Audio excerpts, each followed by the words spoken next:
बिस्मिल्लाहिर्रहमानिर्रहीम अस्सलाम वालेकुम साम भराओ की हाल चाल है ठीक ठाक हो। ਅੱਜ ਦੀ ਵੀਡੀਓ 'ਚ ਅਸੀਂ ਗੱਲ ਕਰਾਂਗੇ ਕਣਕ ਦੀ ਫਸਲ ਬਾਰੇ।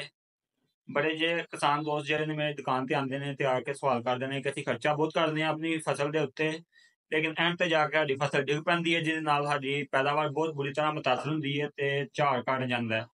ਤੇ ਕਿਹੜੀ ਚੀਜ਼ ਹੈ ਉਹ ਜਿਹੜੀ ਇਸਤੇਮਾਲ ਕੀਤੀ ਜਾਏ ਜਿਹਦੇ ਨਾਲ ਸਾਡੀ ਫਸਲ ਡਿੱਗੇ ਨਾ ਤੇ ਸਾਡੀ ਪੈਦਾਵਾਰ ਵੀ ਜ਼ਿਆਦਾ ਹੈ। ਉਸ ਤੋਂ ਪਹਿਲਾਂ ਜੇ ਤੁਸੀਂ ਮੇਰਾ ਚੈਨਲ ਸਬਸਕ੍ਰਾਈਬ ਨਹੀਂ ਕੀਤਾ, ਚੈਨਲ ਸਬਸਕ੍ਰਾਈਬ ਕਰ ਦਿਓ, ਨਾਲ ਲੱਗੇ ਘੰਟੀ ਦੇ ਨਿਸ਼ਾਨ ਨੂੰ ਵੀ ਦਬਾ ਦਿਓ ताकि ज़राअत ਦੇ ਮੁਤਲਕ ਹਰ ਤਰ੍ਹਾਂ ਦੀ ਮਾਲੂਮਾਤ ਦੀ ਵੀਡੀਓ ਤੁਹਾਡੇ ਤੱਕ ਬਾਸਾਨੀ ਪਹੁੰਚ ਸਕੇ।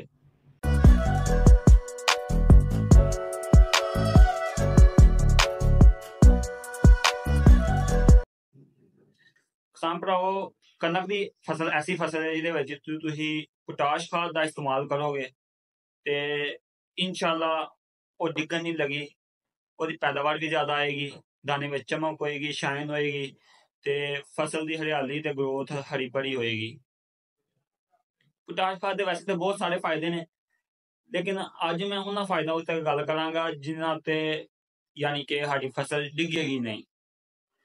ਸਭ ਤੋਂ ਪਹਿਲਾਂ ਜਦੋਂ ਅਸੀਂ ਆਪਣੀ ਫਸਲ ਦੇ ਵਿੱਚ ਪੋਟਾਸ਼ ਖਾਦ ਦਾ ਇਸਤੇਮਾਲ ਕਰਨੇ ਆ ਤੇ ਜਿਹੜੀ ਪੋਟਾਸ਼ ਖਾਦ ਹੈ ਇਹ ਕਣਕ ਦੇ ਜਿਹੜੇ ਤਣੇ ਹੁੰਦੇ ਆ ਉਹਨੂੰ ਮਜ਼ਬੂਤ ਕਰਦੀ ਹੈ।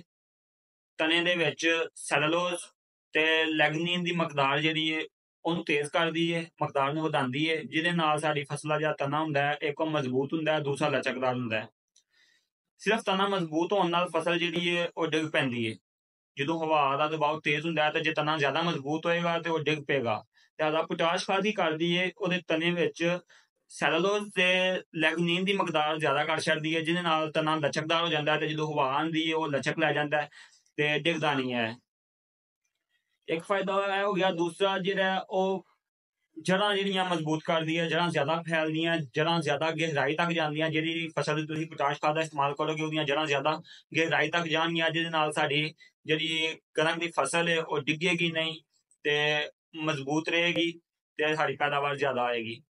ਉਸ ਤੋਂ ਇਲਾਵਾ ਜਿਹੜੀ ਪੋਟਾਸ਼ ਖਾਦ ਦਾ ਇਸਤੇਮਾਲ ਹੈ ਇਹ ਫਸਲ ਦੇ ਜਿਹੜੇ ਪੱਤੇ ਨੇ ਉਹਨਾਂ ਨੂੰ ਹਰਾ ਭਰਾ ਰੱਖਦਾ ਹੈ।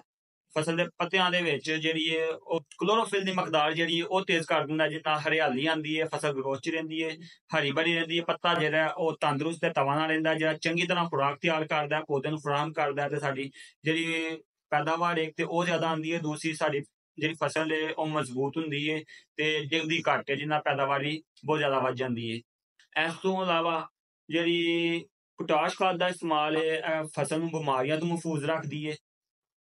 ਸਾਡੀ ਫਸਲ ਬਿਮਾਰੀਆਂ ਤੋਂ, ਕੀੜਿਆਂ ਤੋਂ ਮਹਿਫੂਜ਼ ਰਹਿੰਦੀ ਹੈ, ਜਿਹਦੇ ਨਾਲ ਸਾਡੀ ਇੱਕ ਤੇ ਪੈਦਾਵਾਰ ਵੱਧਦੀ ਹੈ, ਦੂਸਰਾ ਜਦੋਂ ਕਣਕ ਸਾਡੀ ਸਿਹਤਮੰਦ ਤੇ ਤੰਦਰੁਸਤ ਹੋਏਗੀ, ਕਮਜ਼ੋਰ ਘੱਟ ਹੋਏਗੀ, ਤਾਕਤ 'ਚ ਹੋਏਗੀ ਤੇ ਫਿਰ ਇਨਸ਼ਾਅੱਲਾ ਫਸਲਾਂ ਦੀ ਡਿੱਗਣ ਵੀ ਨਹੀਂ ਲੱਗੀ ਤੇ ਸਾਡੀ ਪੈਦਾਵਾਰ ਵੀ ਜ਼ਿਆਦਾ ਆਏਗੀ। ਤੇ ਜੇ ਪੋਟਾਸ਼ ਖਾਦ ਹੈ ਇਹ ਨਿਆ ਸਵੇਰਾ ਦੇ ਕੋਲ 5 kg ਦੀ ਇੱਕ ਕੈਨ ਹੈ, ਤੁਸੀਂ 2 ਏਕੜ ਦੇ ਵਿੱਚ ਫਲੱਡ ਕਰ ਸਕਦੇ ਹੋ। ਬਿਹਤਰੀਨ ਕਮਾਲ ਦੇ ਰਿਜ਼ਲਟ ਨੇ ਇਹਦੇ। ਇੱਕ ਵਾਰ ਤੁਸੀਂ ਫਲੱਡ ਕਰੋਗੇ ਇਨਸ਼ਾਅੱਲਾ ਆਇੰਦਾ ਤੋਂ ਵੀ ਤੁਸੀਂ ਇਹਦਾ ਇਸਤੇਮਾਲ ਲਾਜ਼ਮੀ ਕਰੋਗੇ। ਵੈਸੇ ਤੁਹਾਨੂੰ ਕੋਸ਼ਿਸ਼ ਕਰਨੀ ਚਾਹੀਦੀ ਹੈ ਕਿ ਜਿਹੜੀ ਦਾਣੇਦਾਰ ਪੋਟਾਸ਼ ਹੈ ਬਿਜਾਈ ਦੇ ਟਾਈਮ ਜ਼ਰੂਰ ਇਸਤੇਮਾਲ ਕੀਤੀ ਜਾਏ। ਜਦੋਂ ਇਸਤੇਮਾਲ ਨਹੀਂ ਕੀਤੀ ਤੇ ਫਿਰ ਤੁਸੀਂ ਤੀਸਰੇ ਪਾਣੀ ਜਦੋਂ ਸਾਡਾ ਦੁੱਧ ਦੀ ਹਾਲਤ ਹੁੰਦੀ ਹੈ, ਗੰਨਮ ਦੀ ਜਦੋਂ ਦੁੱਧ ਦੀ ਹਾਲਤ ਹੁੰਦੀ ਹੈ ਉਦੋਂ ਤੁਸੀਂ ਉਹਨੂੰ ਫਲੱਡ ਕਰੋਗੇ ਇਨਸ਼ਾਅੱਲਾ ਦੇ ਨਾਲ ਵੀ ਬਹੁਤ ਫਾਇਦਾ ਹੋਏਗਾ, ਸਾਡੀ ਪੈਦਾਵਾਰ ਜ਼ਿਆਦਾ ਹੋਏਗੀ ਤੇ ਸਾਡੀ ਫਸਲ ਵੀ ਡਿੱਗਣ ਦੇ ਚਾਂਸ ਬਹੁਤ ਜ਼ਿਆਦਾ ਘੱਟ ਜਾਣਗੇ। ਉਮੀਦ ਕਰਨਾ ਤੁਹਾਨੂੰ ਮੇਰੀ ਵੀਡੀਓ ਸਮਝ ਆ ਗਈ ਹੋਏਗੀ। ਕਮੈਂਟ ਕਰਕੇ ਜ਼ਰੂਰ ਦੱਸਿਓ ਜੇ। ਬਾਕੀ ਵੀਡੀਓ ਜ਼ਿਆਦਾ ਤੋਂ ਜ਼ਿਆਦਾ ਸ਼ੇਅਰ ਕਰੋ ਤਾਂ ਕਿ ਦੂਸਰੇ ਕਿਸਾਨ ਭਰਾਵਾਂ ਦਾ ਵੀ ਫਾਇਦਾ ਹੋ ਸਕੇ।